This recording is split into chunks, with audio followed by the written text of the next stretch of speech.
Midnight, during a live congressional hearing, a white former attorney general looked Jasmine Crockett directly in the eye and told her to go back to Africa. What Jasmine did next wasn't loud, it was deadly. She didn't argue. Instead, she opened a Justice Department file exposing years of racial discrimination under Bondi's leadership, harsher sentencing for black defendants, political pressure to crack down on minority groups to gain voter approval. 032, so the question becomes, what happens when truth walks into power and refuses to back down? Stay with us. This story is worth every second of your time. Washington, D.C. Wednesday morning. Outside, the air was dry and sharp like a blade.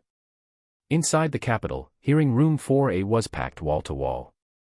056, every public seat had been filled since sunrise. Cameras lined the back of the room, network crews, press reporters, independent streamers, all pointed at two microphones in the center of the hearing floor. This wasn't just any congressional session. It was a hearing on racial bias in America's criminal justice system. People hadn't come just to listen. 121, they came to witness, to find out if justice in this country truly wore a blindfold, or simply turned its face away from certain skin tones. On the left side of the table sat Jasmine Crockett, a black congresswoman from Texas, a former criminal defense attorney with over 100 courtroom victories. She wore a navy blue suit, sat upright like a steel rod, and held the gaze of the room like a conductor leading a symphony. 148, Jasmine hadn't come to perform. She had come to prosecute. She embodied a new wave in America, young, brilliant, and unafraid to confront the rot in the system, not just with passion, but with proof. Across from her sat Pam Bondi, former Attorney General of Florida, blonde, composed, exuding the chill of courtroom confidence. Her career was built on tough on-crime policies, praised by conservatives, criticized by civil rights groups for racial disparities in prosecutions. Today, she wasn't behind a podium of power. She was answering, or at least, she was expected to. But this wasn't just a meeting between two public officials. It was a collision between two American realities. On one side, reform, accountability, the demand for equity. 246, on the other, tradition, order, and the fear that change could unravel a nation too proud to admit its flaws. Two women, two skin tones, two visions of America, and one burning question hanging in the air: does justice in America see color? The room had settled. Cameras were locked in place, red lights blinking steadily like waiting eyes. Pages stopped rustling. 311, phones were on silent. Reporters held pens just above their notepads, waiting not just to transcribe, but to capture a moment. This was that kind of morning, the kind history books footnote, the kind you never forget. A senior clerk stood and called the hearing to order. The Committee on Justice and Civil Rights is now in session. 336, chairs shifted, suits straightened. The chairman, a gray-haired man from Oregon with a voice like sandpaper, offered brief remarks, then nodded toward Jasmine Crockett. She cleared her throat once, not out of nervousness, but focus. Her eyes didn't search the room. They locked onto it, unyielding. Good morning, Mr. Chairman, members of the committee. Today, I stand not as an adversary, but as a witness to a pattern we've all seen, and too few have named. I hope we can examine not just statutes. She never got to finish. Pam Bondi leaned forward, voice smooth, surgical, and unmistakably loaded with contempt.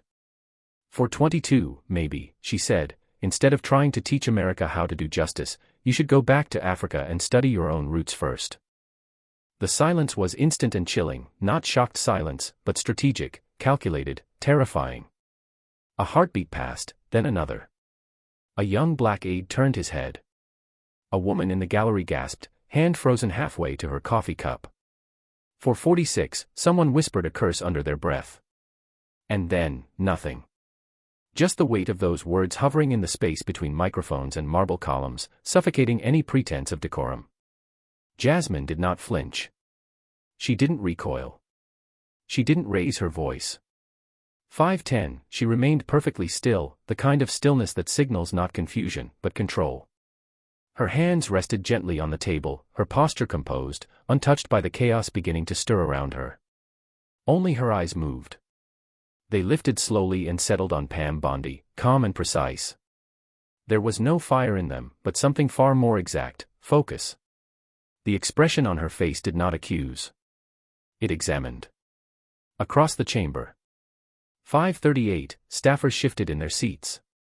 A reporter paused mid-sentence, pen hovering above paper. The weight in the room had turned, no longer centered on the insult, but on the response about to follow. Then came Jasmine's voice, measured, cool, and devastating in its simplicity. "I'm sorry," she said softly. "What did you just say?" It wasn't a request. 6:04, it was a reckoning. The question didn't fill the space, it emptied it, forcing everyone to confront the ugliness now hanging in the air. No longer deniable. No echo, no murmuring, only the tense awareness of a room that had shifted from legal procedure to moral theater. Jasmine remained motionless, but her presence had expanded. 6:31, there was nothing defensive in her tone, only precision, clarity, and beneath it, the suggestion that something much larger than her reply was coming. Pam Bondi rose from her chair with a slow, almost ceremonial calm, the kind of calm that doesn't soften a blow, but sharpens it. She didn't fumble. She didn't raise her voice. Her movements were controlled, rehearsed, like someone who had already decided she wasn't going to back down. Her eyes moved across the room, past the cameras, past the aides and representatives, and locked onto Jasmine. Her hand smoothed the hem of her blazer. 7:17, a subtle gesture that looked like composure but felt like tightening armor. Then she leaned slightly forward, adjusted the mic, and spoke with the clarity of someone who wanted her words to carry not just through the chamber, but through every living room in America. "I said, if you think this country is so unjust, so broken, then maybe you should go back to Africa and fix that instead." The sentence didn't echo, not because it wasn't loud, but because it hit too fast, too hard, too directly. 7:45, for a moment, it felt like the air itself paused. Not silence from quiet, silence from tension, like everyone had been forced to hold their breath at the same time. A senator near the back shifted uncomfortably, but didn't speak. A congressional aide dropped her pen and didn't bother picking it up. 8:09, the camera crew didn't move, but one of them instinctively zoomed in tighter, like trying to frame the shame more clearly. Across the country, millions of TVs were now replaying the sentence, raw and censored, on every news channel. Captions already scrolling. The words didn't just insult, they revealed. They cracked something open that had always been there, beneath the suits, behind the language of policy and civility. And in this moment, it wasn't about debate. It wasn't even about politics. It was about what had just been said, and the fact that it had been said into a live microphone, on government record. No one, could pretend they hadn't heard it. Pam had thrown her words like a weapon. 8:54, but the moment they hit the air, they no longer belonged to her. The silence that followed belonged to Jasmine, and everyone knew it. Jasmine didn't flinch. She didn't throw her hands up. She didn't demand silence. She didn't shout. What she did instead was worse. For those hoping she'd crumble, she stayed still for a long moment, breathing calm, eyes lowered just slightly, like sorting through not just what to say, but how to say it. 9:26, then she stood. The legs of her chair scraped quietly, but loud enough in the silence to turn heads. She didn't rush, didn't perform. She just pushed her chair back and stepped away from the table. Her heels clicked gently on the marble. She walked forward, not toward Pam, but toward the center of the room. 9:50, the space between the rows felt like a stage, but she wasn't performing. She was claiming ground. And by the time she reached the middle, every pair of eyes, from aides to senators to cameramen, was locked on her. She stood tall, hands at her sides, face steady. She didn't need to raise her voice. The room was already hers. 10:12, when she began to speak, her voice was soft, but it traveled clear, full, without a tremor. "I was born in Texas," she said, pausing briefly before the next line. "My father served in the United States military. He wore the uniform, followed orders, risked his life for this country. My mother was a nurse, a caregiver, who never asked what her patients believed or what color they were. She just helped. That's what we were raised to do. 10:42, to serve. To work hard. To believe in a place that has not always believed in us." She took a breath, and the room shifted. Some dropped their gaze. Others watched closer, now leaning in. "But my story," she continued, "doesn't start with them. It starts with the people who never got to tell theirs. My ancestors didn't book a flight here. 1106, they didn't come chasing the American dream. They were chained, shackled, torn from their homes, dragged across the Atlantic like cargo, packed into ships so tight they couldn't even stand. They were sold, branded, forced into labor on stolen land. And for generations, they were told they didn't count. Not as citizens. Not even as humans. 1130, but they survived. They endured. There was no anger in her voice, just truth. Heavy, grounded, real. And somehow, she said, after everything, they still believed in something better. They fought. They built. They gave birth to people like me. People who still believe in this country, even when it forgets us. 1154, she turned her gaze now directly, openly toward Pam Bondi. Her tone didn't change, but her eyes did. They sharpened, not with hate, not with rage, but with clarity. Cold, clear clarity. You want me to go back to Africa? Her voice steady as stone. Let me tell you something. I was here before you were born. My family's blood was in this soil. 1219, before your family ever signed a mortgage. We were here before your laws let us vote. Before your schools let us learn. Before your sidewalks had our names carved into history. Her voice didn't rise, but its weight grew heavier with every word. You look at me and see someone who doesn't belong. But I'm not the guest here. I'm the foundation. 1243, you don't get to ask me to leave a house that was built on the backs of my ancestors. You don't get to erase the pain, the work, the dignity that came long before you could even stand in this room. There were no gasps now, only silence. Dense, loaded, listening. Jasmine's voice dropped even lower. You say I should leave, that I should go back. My people died here. 1310, they gave birth here. They were buried without names, without gravestones, without justice. But they stayed. And I'm still here. She paused, not for applause, not for effect, but because the weight needed room to settle. She looked around the room, not seeking approval, just making sure there was no escape from what had just been said. 1336, so, no, she said softly but unshakably, I'm not going back. I'm not leaving. I belong here. And I'm not the one who needs to be reminded of that. Jasmine had just claimed her history. But now, she turned to the thing power fears most, proof. Jasmine didn't turn up the volume. She didn't change her tone. But something shifted. 1359, her stance steadied, her shoulders squared, her hands still. Her voice now a touch firmer, like someone moving from memory into evidence. She returned to her seat only long enough to reach down into a plain black leather folder resting under her desk. The moment her hand pulled out the document, the energy in the room changed. 1419, it was thick, heavy, a pale gray cover with a red diagonal stamp across the front, confidential. DOJ Florida 2018, ***. A few heads turned. Others froze. She didn't wave it, didn't raise it high. She simply walked it to the center, held it at waist height, and looked straight at Pam Bondi. 1445, no anger, no smile, just a cold, steady focus that said everything without saying anything extra. She lifted the file slightly, just enough for everyone on the panel to see the stamp. Then her voice returned, low, direct, surgical. Mrs. Bondi, she said, I assume this looks familiar to you. This report was submitted to the U.S. Department of Justice in 2018, during your final year in office as Attorney General of Florida. There was no response. And none was needed. 1515, the silence was heavier now, not just tense, but expectant. Jasmine opened the folder slowly. Inside, pages dog-eared, highlighted, annotated. She knew it inside out. She had read it more times than she wanted to admit. She flipped to the first marked tab, thumb pressing down firm. The paper rustled. That was the only sound in the room. She didn't read right away. 1545, she let the sight of the report sit in the air. Breathe. Then she looked up again, not to the crowd, not to the cameras, but straight into the face of the woman who had told her to go back to Africa.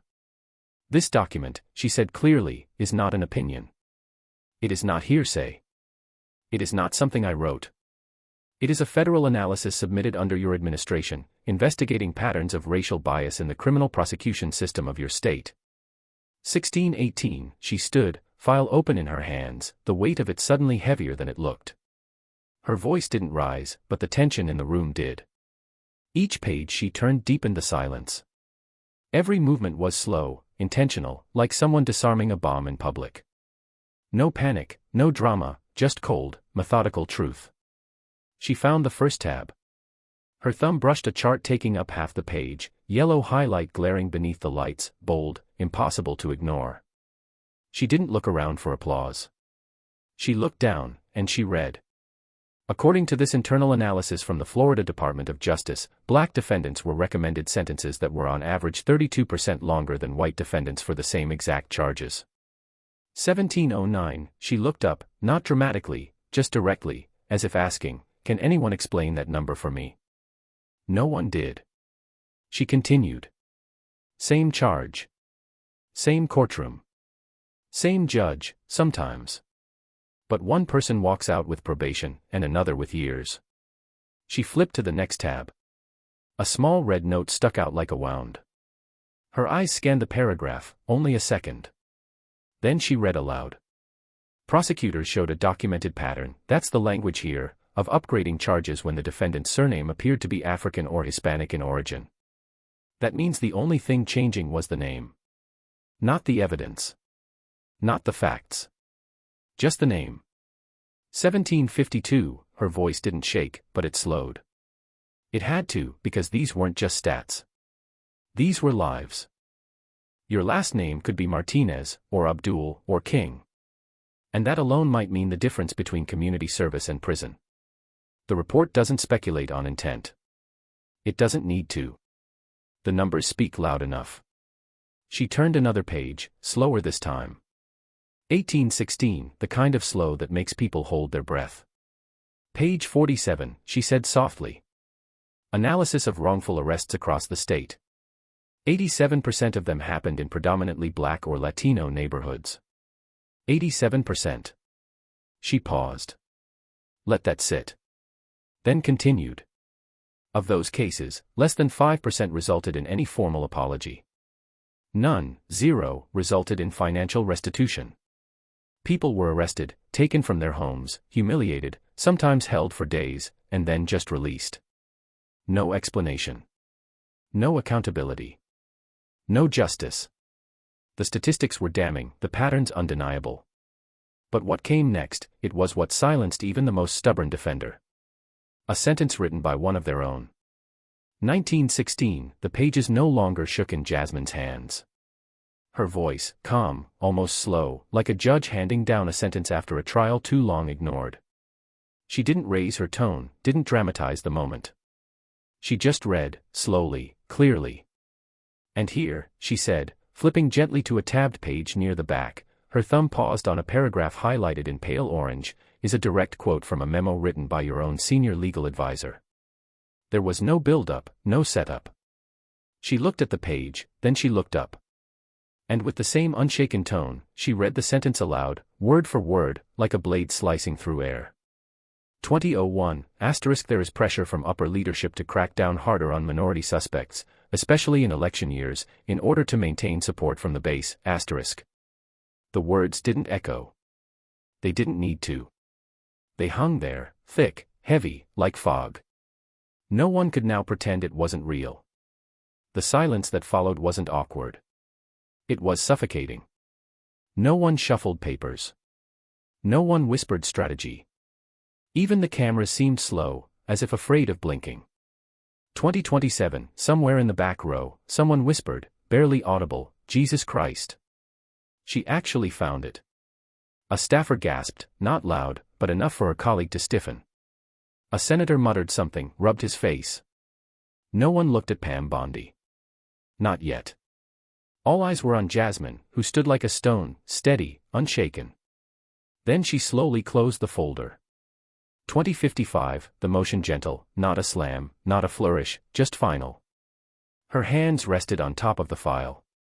As she raised her head, her gaze fixed on the woman who had, moments ago, told her to go back to where she came from. Jasmine didn't blink. She didn't smile.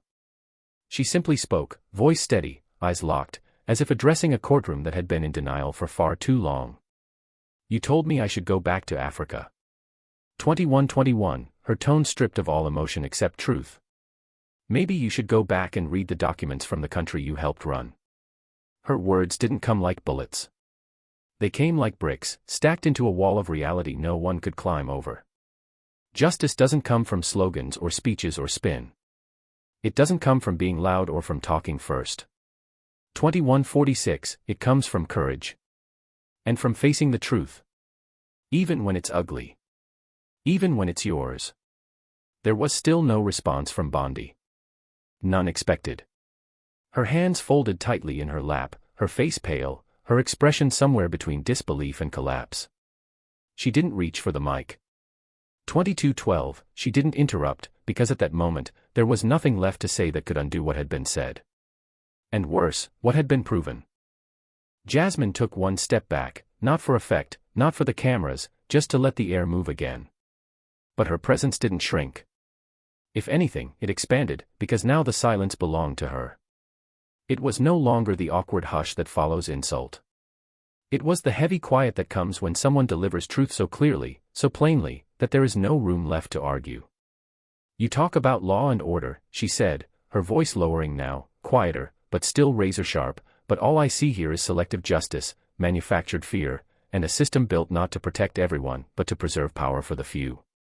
She paused, scanning the room. Now, eyes were meeting hers. 2301, not all of them.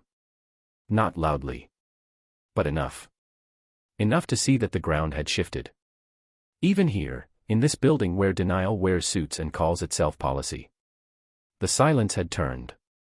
Across the aisle, a Democratic senator nodded once, slowly. Opposite him, a Republican committee member, older, gray, rarely known to break party lines, gave a small, almost imperceptible tilt of the head. 2332, no applause.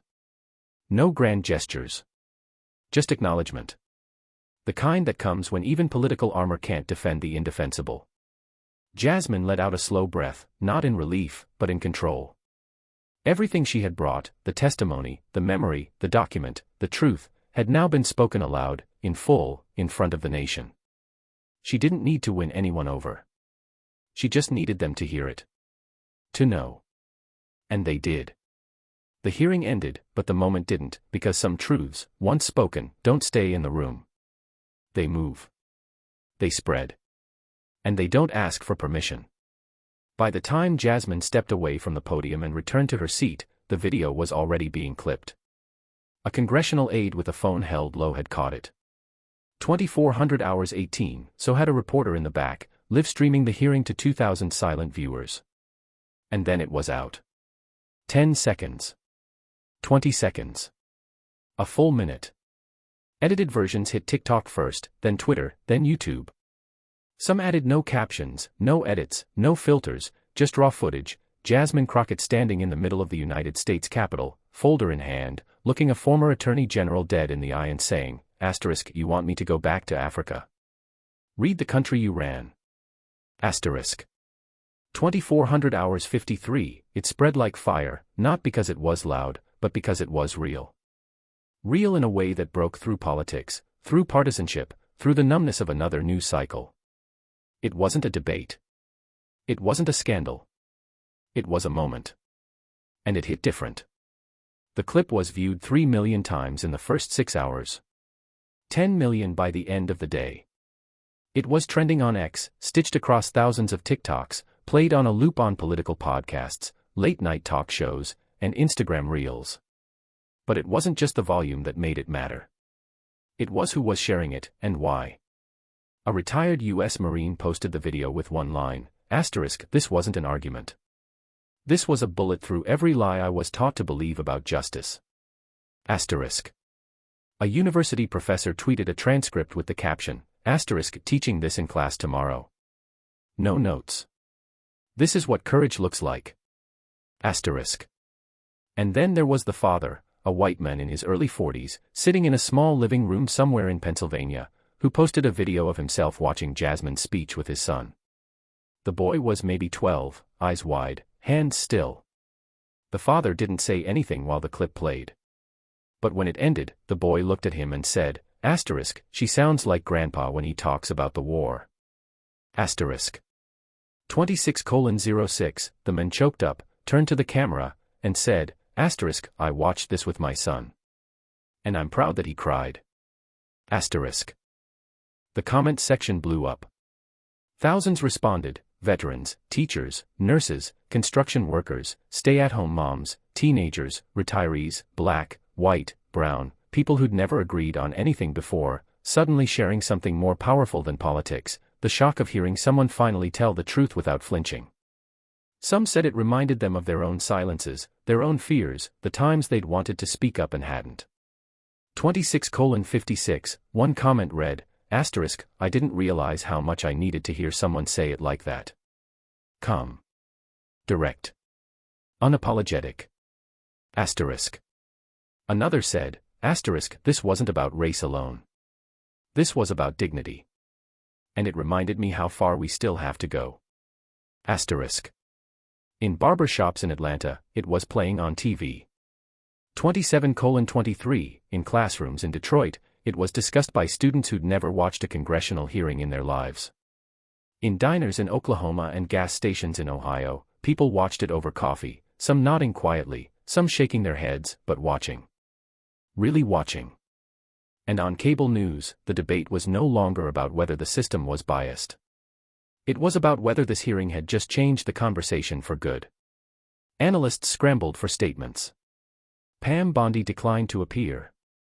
Her office released one line, asterisk, no comment at this time. Asterisk. It didn't help. The silence only confirmed what Jasmine's voice had already made plain.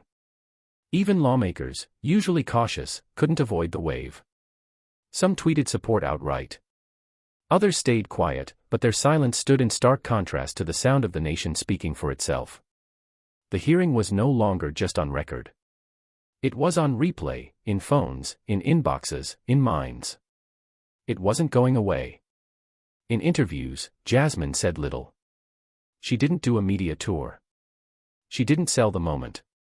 When asked what she felt when the clip went viral, she said, asterisk, I didn't say it for cameras. I said it because someone had to. Asterisk. And that's why it hit harder than most headlines ever could, because it wasn't designed for sound bites. It was a truth bomb dropped in a room built to contain polite lies. And it exploded. The cameras had stopped rolling. The country had moved on, or so it seemed. But not everyone left the room untouched. And some truths don't erupt. They erode, one quiet hour at a time. Pam Bondi sat alone, not just physically, though that too was true. Her staff had scattered. The aides who usually hovered with notebooks and water bottles were nowhere in sight. No reporters chased her for quotes. No senators offered a handshake. Not even a single, we'll talk later. Just silence, thick, dense, and unfamiliar. She sat at the edge of a cold marble bench in a back quarter of the Capitol, far from the bright lights and bold voices. 29:41, the hearing room was empty now, its chairs pushed back in uneven rows, the air still holding the electricity of what had happened just an hour earlier. Pam had slipped out the side door quietly. Not because she was ashamed, not yet, but because she didn't know what to do next. And that, for someone like her, was unfamiliar. Frightening, even. 30:06, she stared at the floor.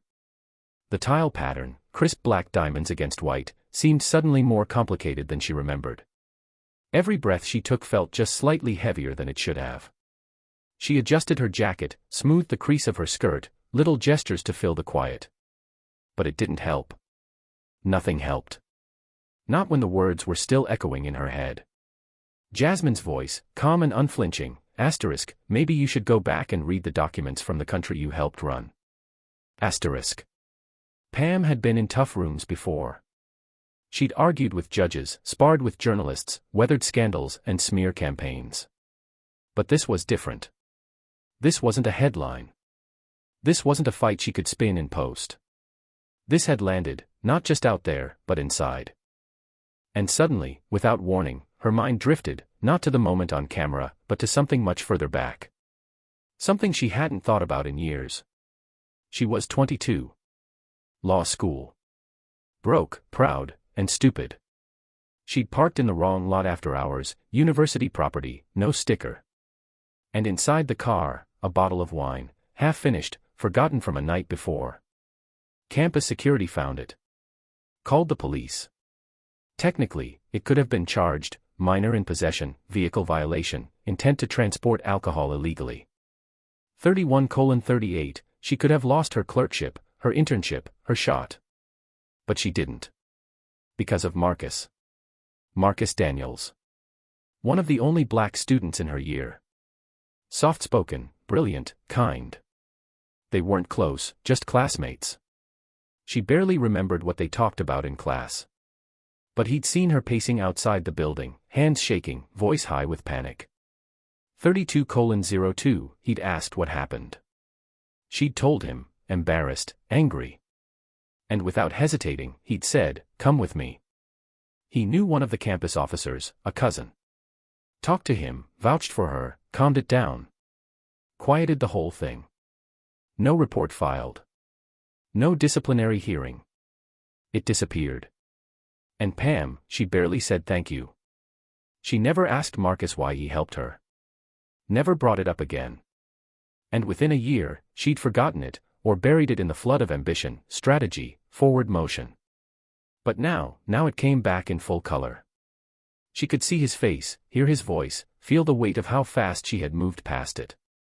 32:48, and sitting there alone, she realized she had never returned the favor. Never checked in. Never even admitted to herself that someone else's grace had once saved her career before it started. She swallowed hard. The hallway lights were cold and flat, humming softly. Her fingers, curled in her lap, had gone stiff. What if this time I'm not right? The question wasn't loud, not even fully formed, but it was there, sitting at the edge of her chest like a bruise she'd never noticed until now. She'd built her career on strength, on being unshakable. But for the first time in her life, the armor didn't fit. It felt hollow, like she was holding a shield but had forgotten what she was defending. Jasmine hadn't yelled. That's what haunted her. She hadn't yelled, hadn't attacked. 33:42, she just told the truth. And the worst part, it hadn't been cruel. It had been measured, precise, and devastating. Because Pam hadn't just been challenged. She'd been seen. Truly seen, stripped of the title, the years, the rhetoric. She had been reduced to the hardest kind of reflection, herself. And no one came to help her up. Not a single hand reached out.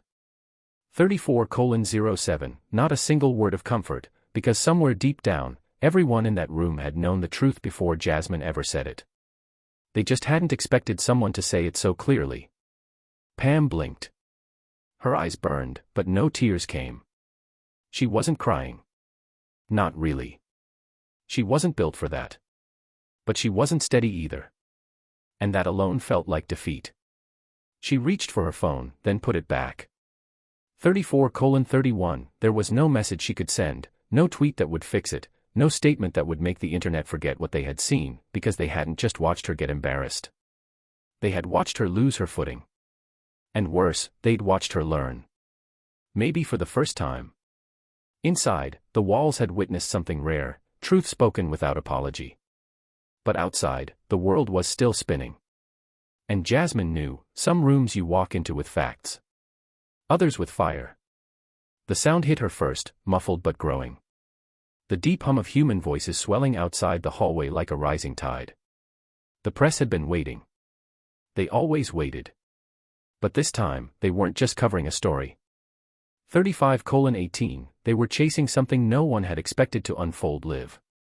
A reckoning, broadcast in real time. Jasmine stood behind the heavy oak doors of the hearing room, her hands still resting on the leather folder she had carried to the podium. It felt lighter now, as if some weight had transferred from her chest into the air. She breathed once deeply, not to calm herself. She didn't need calming. She needed focus. Behind her, the chamber was emptying.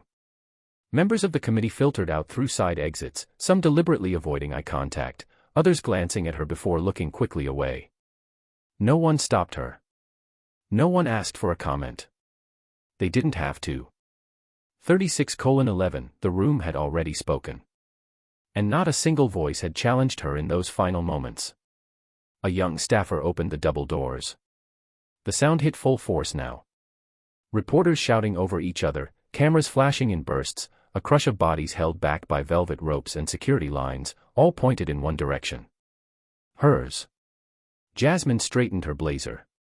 No mirror check, no fixing her hair. 36:41, she adjusted the folder in her hand, stepped forward, and walked through the doors into the chaos. The flash bulbs lit her up instantly, a wall of light, like the surface of a wave crashing against stone. Voices bombarded her. Congresswoman Crockett, do you plan to file ethics charges?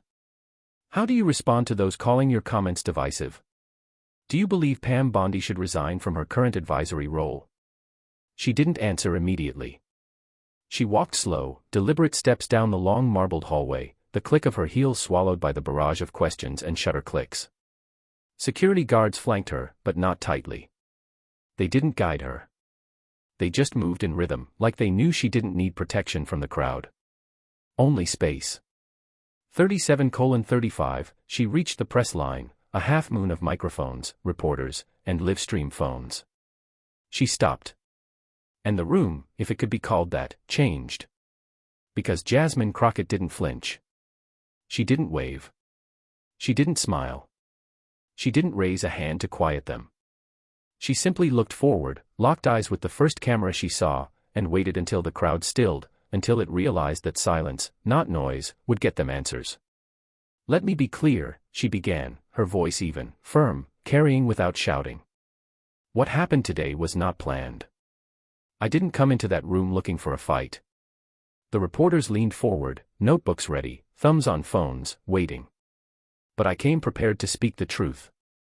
38:28, and when I was told, in front of my colleagues and the American people, that I should go back to Africa, I had a choice. She paused, not for drama, for control. I could have responded with anger. I could have walked out. Or I could do what every black woman in this country has had to do for generations, stay in the room, stay calm, and speak. Anyway. The flash bulbs went off again. Slower now, less frantic, more focused. What you saw wasn't an attack. It wasn't even a defense. It was a mirror. And what it reflected, some people weren't ready to see. She held up the folder again, now closed, but still present. This document isn't about me. It's about years of data. Of patterns. Of pain that's been papered over by bureaucracy. That pain deserves more than silence. 39:19, it deserves action. The reporters were no longer shouting. They were writing, recording, watching her, not for missteps, but for meaning. So, no, I don't regret what I said. I don't regret reading those numbers. And I don't regret looking someone in the eye and telling them the truth about the country they helped shape.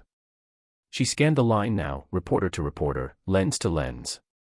This isn't about parties. It's not about left or right. It's about right or wrong. And today, we all saw the difference.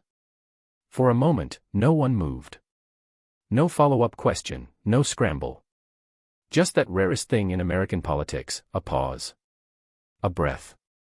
Then the questions returned, but slower. More focused. More cautious.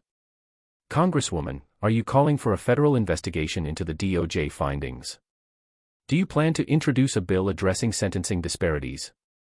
She raised a hand, not to silence, but to signal one final thought. I'm not here to lead a crusade. I'm here to remind this country what justice looks like when it